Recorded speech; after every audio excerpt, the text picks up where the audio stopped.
പെൻസിൽമാർക്കാണെന്നാണ് മന്ത്രി പറയുന്നത്. നിങ്ങളൊരു കാര്യം മനസ്സിലാക്കേണ്ടത്, വയനാട് എന്തൊരു കാപഢ്യമാണ്. എന്നാണിത് മുഖ്യമന്ത്രി ഉദ്ഘാടനം ചെയ്തത്? പണി പൂർത്തിയാകുന്നതിന് മുമ്പ് ഉദ്ഘാടനം ചെയ്തു. അവിടെ വെള്ളമില്ല, കറണ്ടില്ല, മറ്റ് കാര്യങ്ങളൊന്നുമില്ല എന്നിപ്പോൾ പറയുന്നത്. ഉള്ളതിന് ചോർച്ചയാണ് സംഭവിച്ചുകൊണ്ടിരിക്കുന്നത്. ചോർച്ച പരിശോധിക്കേണ്ട ആൾ മന്ത്രിയല്ല, മന്ത്രിയുടെ ജോലിയല്ല അത്. മന്ത്രി എൻ്റെ എക്സ്പേർട്ടാണ് ചോർച്ച പരിശോധിക്കാൻ. ചോർച്ച പരിശോധിക്കേണ്ടത് എഞ്ചിനീയർമാരാണ്, ചോർച്ച ഉണ്ടെന്ന് പരിശോധിക്കേണ്ടത്. ആ ചോർച്ച പരിശോധിക്കണം. ഇപ്പോഴും ആളുകൾക്ക് താമസിക്കാൻ പറ്റിയിട്ടില്ല. ഇപ്പം ഞങ്ങൾ രാഹുൽ ഗാന്ധി കല്ലിട്ടിട്ട് പിറ്റേ ദിവസം രാവിലെ പണി തുടങ്ങിയില്ല എന്നാണ് ഞങ്ങൾക്കെതിരായിട്ടുള്ള ആരോപണം. ഇവിടെ മുഖ്യമന്ത്രി ഉദ്ഘാടനം ചെയ്ത വീട്ടിൽ ആരും ഇതുവരെ താമസിച്ചിട്ടില്ലല്ലോ. ആളുകളെ താമസിപ്പിക്കാനുള്ള സ്ഥിതിയിലായിട്ടില്ല ആ വീട്. അപ്പോൾ തെരഞ്ഞെടുപ്പിന് മുമ്പ് ജനങ്ങളെ കബളിപ്പിക്കാൻ വേണ്ടി നടത്തിയ കാപഢ്യമായിരുന്ന ഉദ്ഘാടനം. പണി പൂർത്തിയായിട്ടില്ല. പണി പൂർത്തിയാക്കി പിറ്റേ ദിവസം താക്കോൽ കൊടുത്താൽ മതിയല്ലോ. അപ്പോൾ എത്ര ദിവസമായി ഉദ്ഘാടനം നടത്തിയിട്ട്? ഉദ്ഘാടനം നടത്തിയത് തന്നെ കാപഢ്യമാണ്. പണി പൂർത്തിയാകാതെ ഉദ്ഘാടനം നടത്തി തെരഞ്ഞെടുപ്പ് കാലത്ത് മുഴുവൻ അതിനെ ആഘോഷിച്ച് കേരളം മുഴുവൻ ആയിരക്കണക്കിന് ബോർഡുകൾ വെച്ച് ഇപ്പോൾ ഒരാൾക്ക് പോലും അതിൻ്റെ അകത്ത് താമസിക്കാൻ പറ്റിയിട്ടില്ല. അതുപോലെ അപ്പോൾ ആരാണ് കളിപ്പിച്ചത്? ഞങ്ങളെക്കുറിച്ച് എന്താ ആക്ഷേപിച്ചത്? രാഹുൽ ഗാന്ധി കല്ലിട്ടതിൻ്റെ പിറ്റേ ദിവസം പണി തുടങ്ങിയില്ല അല്ലേ? അതല്ലേ ആക്ഷേപിച്ചത്. അപ്പോൾ ഇവർ ഉദ്ഘാടനം ചെയ്തെടുത്ത ആൾ താമസവും തുടങ്ങിയിട്ടില്ല. പിന്നെ മന്ത്രി മേശയുടെ പുറത്ത് കയറി. എന്ത് നാടകമാണ്, എന്ത് നാടകമാണ്! മന്ത്രിയാണോ മേശയുടെ പുറത്ത് കയറിയിട്ട്? മന്ത്രിയാണോ ചോർച്ചയുണ്ടെന്ന് പരിശോധിക്കേണ്ടത്? പെൻസിൽ മാർക്കാണെന്ന് പരിശോധിക്കുന്ന മന്ത്രിയാണോ?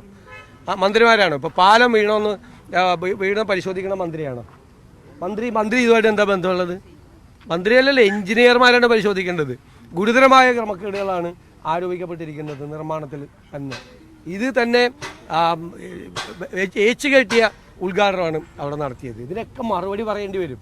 ഞാൻ പറയല്ലോ, കാലം ഇതിനെല്ലാം കണക്ക് ചോദിക്കും. തെറ്റായ പ്രചരണങ്ങൾ തെരഞ്ഞെടുപ്പ് കാലത്ത് നടത്തിയതിൻ്റെ ഓരോന്നോരോന്നായിട്ട് പുറത്തു വരിക. അത് വരും, പുറത്തു വരും. ഇനിയുണ്ടല്ലോ ഒരുപാട് കാര്യങ്ങൾ.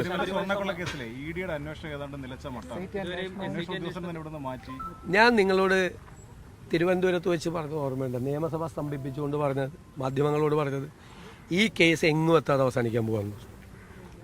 ആ കേസിലെ പ്രതികൾക്ക് ജാമ്യം ഹൈക്കോടതി നിഷേധിച്ചു. സുപ്രീം കോടതി രൂക്ഷമായ ഭാഷയിൽ അയ്യപ്പൻ്റെ സ്വർണം കവർന്നവർക്ക് ജാമ്യമോ എന്ന് ചോദിച്ച് പറഞ്ഞുകൂടി. ജാമ്യം ഒന്നും കൊടുത്തില്ല. പക്ഷേ മുഖ്യമന്ത്രിയുടെ ഓഫീസ് SITയിൽ സമ്മർദ്ദം ചെലുത്തി. അവിടെ പ്രാഥമിക കുറ്റപത്രം പോലും സമർപ്പിക്കാതെ ഹൈക്കോടതിയും സുപ്രീം കോടതിയും ജാമ്യം നിഷേധിച്ച കേസിൽ സ്റ്റാറ്റ്യൂട്ടറി ജാമ്യം കുറ്റപത്രം സമർപ്പിക്കാത്തതുകൊണ്ട് കിട്ടി. എല്ലാവരും പുറത്തിറങ്ങി. ഇനി ഒരു തെളിവും ബാക്കിയുള്ളത് ഉണ്ടാവില്ല. ഒരു തെളിവുമില്ലാതെ ഈ കേസ് അവസാനിക്കും എന്ന് നിയമസഭാ മന്ദിരത്തിൻ്റെ മുമ്പിൽ വെച്ച് നിങ്ങളോട് പറഞ്ഞ ആളാണ്. അപ്പോൾ എന്നെക്കുറിച്ച് എന്താ പറഞ്ഞത്? കോടതിക്കെതിരായിട്ടാണ് ഞാൻ സംസാരിക്കുന്നത്, കോടതി വിധിക്കെതിരായിട്ടാണ് സംസാരിക്കുന്നത്. ഞാൻ പറഞ്ഞത് കേരളത്തിലെ ഒരു മലയാളിയുടെ ഉത്കണ്ഠയാണ് പ്രതിപക്ഷ നേതാവെന്ന നിലയിൽ ഞാൻ പങ്കുവച്ചത്. ഈ കേസ് എങ്ങും എത്താതെ അന്വേഷിക്കുകയാണ്. ED ഒന്നും നിങ്ങളെന്തേ പറഞ്ഞത്? പിണറായി വിജയൻ്റെ സർക്കാരും CPM-ഉം ബന്ധപ്പെട്ട കേസിൽ ED എവിടെയെങ്കിലും അന്വേഷിക്കുക? ഏതെങ്കിലും കേസ് അന്വേഷിക്കുമോ? ഏത് കേസ് അന്വേഷിച്ചേക്കണേ? SIO അന്വേഷിക്കുമെന്ന് പറഞ്ഞിട്ട് അല്ലേ? ഒരു സീരിയസ് ഫ്രോഡ് SFI അല്ലേ? SFIO, serious fraud investigation organisation, അവരന്വേഷിക്കുന്ന ആ കേസ് അവിടെ പോയി. പിന്നെ ED ഒരു സമൻസ് അയച്ചിട്ടുണ്ടായല്ലോ മുഖ്യമന്ത്രിയുടെ മകന്, അതെവിടെ പോയി? പിന്നെയാണ് ശബരിമല. ആർക്കാ സംശയം? ഇല്ല, ED എവിടെ പോയി?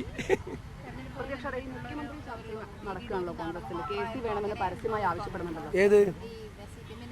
ഞാൻ പറഞ്ഞല്ലോ, പാർലമെന്റ് തെരഞ്ഞെടുപ്പിന് മുമ്പ് നിങ്ങൾ പറഞ്ഞു കരുവന്നൂരിൽ പിടിമുറുക്കുന്നു ED.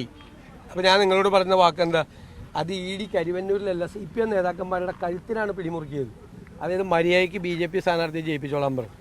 BJP സ്ഥാനാർത്ഥിയെ ജയിപ്പിച്ചു CPM നേതാക്കളെല്ലാം കൂടി. പിന്നെ ഒരു പ്രശ്നം ഉണ്ടായില്ലല്ലോ, പിടിയായില്ലേ കരുവന്നൂർ. അതുപോലെ തെരഞ്ഞെടുപ്പ് കാലത്ത് വെറുതെ ഷോ അല്ലേ ഇതൊക്കെ? ഞങ്ങൾ അന്നേ പറഞ്ഞതല്ലേ സംഭവിച്ചുകൊണ്ടിരിക്കുന്നത്. ശബരിമല കേസിലും വയനാട് കേസിലൊക്കെ ഞങ്ങൾ പറഞ്ഞത് തന്നെ സംഭവിച്ചുകൊണ്ടിരിക്കുന്നത്. ഞങ്ങളൊരു നുണയും പറഞ്ഞിട്ടില്ല. നുണ മുഴുവൻ പറഞ്ഞ് ജനങ്ങളെ കബളിപ്പിച്ചത് CPM. അതൊന്നൊന്നായി പുറത്തു വരും. ശരിയപ്പോൾ